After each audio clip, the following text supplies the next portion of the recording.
بنگلہ دیش میں شیخ حسینہ واجد کے 15 سالہ اقتدار کے خاتمے کے بعد پیدا ہونے والے انتخابات محض ایک داخلی جمہوری سرگرمی نہیں بلکہ جنوبی ایشیا اور خطے کی بدلتی ہوئی جغرافیائی سیاست کا اہم موڑ ہیں۔ بنگلہ دیش میں 12 کروڑ 90 لاکھ ووٹرز جن میں 44% نوجوان ہیں۔ ان کی تحریک کے باعث شیخ حسینہ کو اقتدار سے ہٹنا پڑا۔ بنگلہ دیش کی یک ایوانی مقننہ جاتیہ سنساد کی 300 براہ راست اور 50 مخصوص خواتین نشستوں کے لیے ہونے والے انتخابات کے ساتھ جولائی نیشنل چارٹر 2025 پر ریفرینڈم بھی ہو رہا ہے، جس میں آئینی ترامیم کا خاکہ پیش کیا گیا ہے۔ عوامی لیگ کو الیکشن لڑنے کی اجازت نہیں تھی، جبکہ دوسری طرف بنگلہ دیش نیشنلسٹ پارٹی، جس کی بنیاد ضیاء الرحمان نے رکھی، اپنے اتحادیوں کے ساتھ دوبارہ ایک بڑی قوت کے طور پر ابھری ہے۔ اس کے سربراہ طارق رحمان 17 برس جلا وطنی کے بعد وطن لوٹے ہیں۔ دوسری جانب جماعت اسلامی، جسے 2013 میں انتخابی پابندی کا سامنا رہا اور جس کے 5 رہنماؤں کو جنگی جرائم میں سزائے موت دی گئی، جون 2025 میں سپریم کورٹ سے رجسٹریشن بحال کروا چکی ہے اور اب BNP کی اتحادی نہیں بلکہ حریف کے طور پر سامنے ہے۔ نوجوانوں کی جماعت نیشنل سٹیزن پارٹی کا جماعت اسلامی کے ساتھ ہی اتحاد ہے۔ جماعت اسلامی کی جانب سے ایک ہندو امیدوار کرشنا نندی کو بھی میدان میں اتارا گیا ہے، جو اس بات کی علامت ہے کہ اسلامی سیاست بھی نئی سماجی حقیقتوں سے ہم آہنگ ہو رہی ہے۔ بنگلہ دیش کے انتخابات بیرونی طاقتوں کے لیے بھی غیر معمولی اہمیت رکھتے ہیں۔ امریکہ اور چین بنگلہ دیش کو تجارت، معاشی مفادات کے ساتھ ساتھ خلیج بنگال اور بحر ہند کی اسٹریٹجک گزرگاہ کے طور پر دیکھتے ہیں۔ چین کے لیے بیلٹ اینڈ روڈ منصوبے کا اہم حصہ ہے، جبکہ امریکہ بنگلہ دیش میں چینی اثر ختم کرنا چاہ رہا ہے، مگر بھارت کے لیے یہ انتخاب سب سے زیادہ حساس ہے۔ شیخ حسینہ کے دور میں بھارت کو نہ صرف تجارتی بلکہ اسٹریٹجک فوائد بھی حاصل رہے۔ بھارتی سرمایہ کاروں کو بنگلہ دیشی وسائل تک رسائی ملی، جس پر اندرون ملک شدید رد عمل پیدا ہوا اور بھارت مخالف جذبات ابھرے۔ حسینہ کی معزولی کے بعد بنگلہ دیش میں بھارت کے معاشی استحصال کے خلاف آوازیں بلند ہوئیں اور بھارت کو یہ یاد دلایا گیا کہ اس کی 8 شمال مشرقی ریاستیں جس تنگ راہداری یعنی چکن نیک پر انحصار کرتی ہیں، وہ بنگلہ دیش کی جغرافیائی دسترس میں ہے۔ اسی سبھی پس منظر میں بنگلہ دیش کی پاکستان سے قربت میں اضافہ ہوا ہے۔ دونوں ممالک کے مابین تجارتی، معاشی اور ثقافتی معاہدے زیر عمل ہیں۔ حالیہ پاک بھارت میچ کے موقع پر پاکستان کے بنگلہ دیش کے حق میں موقف نے عوامی سطح پر مثبت اثر ڈالا ہے۔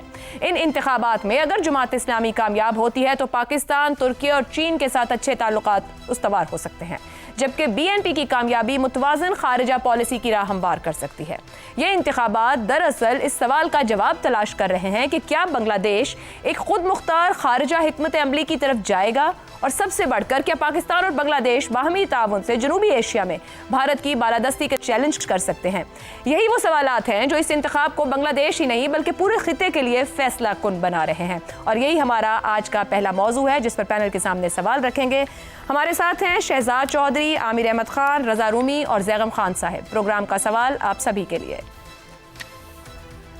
بنگلہ دیش کے بیلٹ بکسوں میں ڈالا جانے والا ووٹ محض جاتیہ سنساد کی نشستوں کی جنگ یا جنوبی ایشیا کی اسٹریٹجک بساط پر نئی سمت کا آغاز؟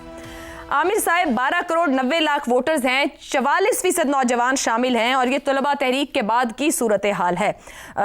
ابھی جو حالیہ صورتحال میں ہمارے سامنے رہا ٹرن آؤٹ بہت زیادہ تو نہیں ہے کیونکہ بالکل ابھی ابتدائی نتائج وہاں پر سامنے آ رہے ہیں، مگر یہ فرمائیے گا کہ یہ جو بنگلہ دیش کا انتخاب ہے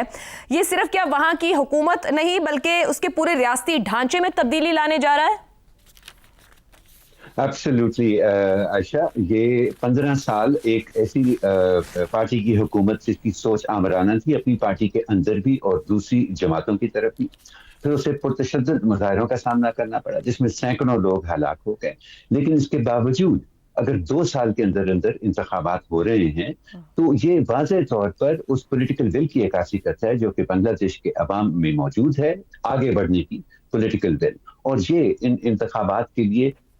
کو بہت زیادہ اہمیت دے دیتی ہے۔ یہ پاکستانی انتخابات سے اس لحاظ سے بہت میں مختلف اس کو سمجھتا ہوں، جہاں ہم زیادہ سے زیادہ چہروں کی تبدیلی کی توقع رکھ سکتے ہیں، یہ ایک بہت فار ریچنگ ریفارمز کی ایک خواہش کا اظہار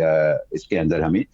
نظر آتا ہے۔ اور یہ جو آپ نے ٹرن آؤٹ کی بات کی، اس کی ایک وجہ تو یہ ہے کہ عوامی لیگ کے اوپر بین لگا ہوا ہے جس کی وجہ سے ٹرن آؤٹ نسبتاً کم شاید ہمیں نظر آئے انتخابات کے، لیکن اس بین کے باوجود ایک اہم بات یہ ہے کہ اگر آپ بنگلہ دیش کے اندر یا باہر کے مبصرین کو سنیں بنگلہ دیش کے انتخابات پر، تو ان سب کا یہی ایک تقریباً ایک اتفاق ان میں پایا جاتا ہے کہ عوامی لیگ پر بین کے باوجود، اچھا ہے کہ نہ لگتا یہ بین، لیکن اس کے باوجود جو پچھلے 3 انتخابات حسینہ واجد کے دور میں ہوئے ہیں، یہ والے انتخابات شاید پھر بھی ان تینوں سے زیادہ فری اور فیئر الیکشن ہوں۔ تیسری ایک بہت بڑی وجہ جو ان انتخابات کی اہمیت کی میری نظر میں ہے جی وہ کہ یہ 2 سال کا جو عرصہ ہے حسینہ واجد کے جانے سے اور انتخابات کے بیچ میں، اس میں جو یونس صاحب کی انٹرم گورنمنٹ تھی وہ عوام سے لا تعلق نہیں رہی، وہ عوام سے بڑی انگیج رہی۔ اس دوران جرائد چارٹر سائن ہوا جس کے اندر وہ کانسٹیٹیوشنل ریفارمز کا ذکر ہوا کہ آئندہ ریاستی ڈھانچہ کیا ہو سکتا ہے، کیا بہتر ہو سکتا ہے، پرانے میں کیا خامیاں تھیں، ان کو کس طرح سے ختم کیا جا سکتا ہے، اور بجائے اس کے کہ وہ انٹرم گورنمنٹ ایک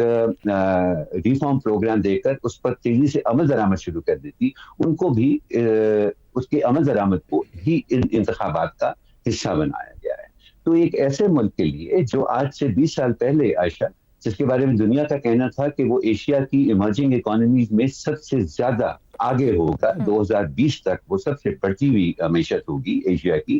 ان کے لیے اس بیک گراؤنڈ کے اندر انتخابات ہونا میرا خیال ایک انتہائی اہم انتخابات ہیں، اور یقیناً یہ ہماری پوری جیو پولیٹیکل سچویشن کے اوپر یہ اثر انداز ہوں گے۔ عامر صاحب مختصراً یہ بھی فرمائیے گا کہ اگر امریکہ چائنا کی بات کر لی جائے، خطے میں انٹرسٹ کی بات کر لی جائے، پھر بنگلہ دیش میں انٹرسٹ کی چائنا کی بات کر لی جائے، کیا وہ بھی اپنے اسٹریٹجک مہرے ترتیب دے پائیں گے اس پوری صورتحال میں؟ ایبسلیوٹلی جی، کیوں وہ اتنے ایک اہم ملک سے دور تو نہیں رہ سکتے، ڈس انگیج تو نہیں رہ سکتے، لیکن یہاں ایک نیا فیکٹر جو میرا خیال ہے جس کے ساتھ ان کو ڈیل کرنا پڑے گا and they will have to take it into account, وہ یہ ہے جو کہ پاکستان کے ساتھ بنگلہ دیش کے دہائیوں کی ناراضگی کے بعد تقریباً اوور نائٹ ہماری جو تعلقات کے اندر امپروومنٹ آئی ہے اور جو قربت ہمیں آئی ہے، اور جس طرح سے پاکستان نے ڈپلومیٹکلی اس سچویشن کو ہینڈل کیا ہے، تو اب ایک طرح سے یہ 2 ایلائز ہوں گے جو کہ ظاہر ہے کہ اپنی مفادات کے اوپر باقی کی دنیا سے ڈیل کریں گے، لیکن ان اپنے مفادات کو بھی یہ بجائے اس کے کہ انڈیویجولی دیکھیں، صرف انفرادی طور پر ہر ریاست، ان دونوں ریاستیں جو ہیں وہ اپنے مفادات کو دیکھیں، یہ پس پردہ یہ ایک دوسرے سے مشاورت بھی رہے گی یہاں پر، اور جس کی وجہ سے پاکستان کی جو انٹرنیشنل بارگیننگ سچویشن ہے اس کو تھوڑی سی گہرائی اور وسعت اور ڈیپتھ بھی ملے۔ درست ہو گیا۔ زیغم صاحب، بنگلہ دیش کے ریاستی ڈھانچے میں بھی تبدیلی آئے گی کیا؟ اس کے ساتھ ساتھ یہ انتخاب جنوبی ایشیا میں بھارت کی بالادستی کے تصور کو چیلنج کرنے کا آغاز بن سکتے ہیں؟ جی آپ درست کہہ رہی ہیں۔ دیکھیے 2024 کا جو بنگلہ دیش میں انقلاب تھا وہ بہت بڑی تبدیلیاں لانے جا رہا ہے، کیونکہ جب بھی اس طرح کا انقلاب آتا ہے تو وہ پوری بساط کو الٹ دیتا ہے اور پھر نئے سرے سے بساط بچتی ہے۔ اب حسینہ واجد صاحبہ 2008 کے بعد سے انہوں نے کوئی فری اینڈ فیئر الیکشن نہیں ہونے دیا،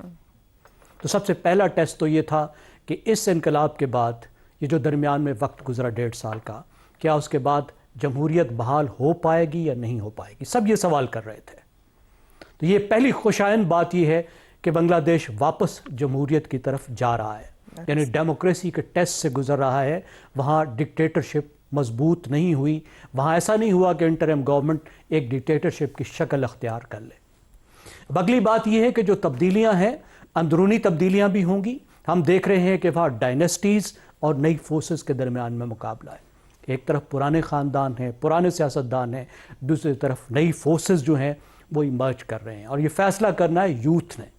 اور یہ ذہن میں رکھیے کہ یوتھ نے 2008 کے بعد سے کوئی فری اینڈ فیئر الیکشن میں حصہ نہیں لیا۔ تو یہ صرف وہ لوگ نہیں ہیں جو صرف جنزی کے ہیں، بلکہ ملینیلز کو بھی آپ گن لیں کہ انہیں ووٹ ڈالنے کا موقع نہیں ملا، وہ پہلی دفعہ ووٹ ڈال رہے ہوں گے، فری اینڈ فیئر ووٹ پہلی دفعہ ڈال رہے ہوں گے۔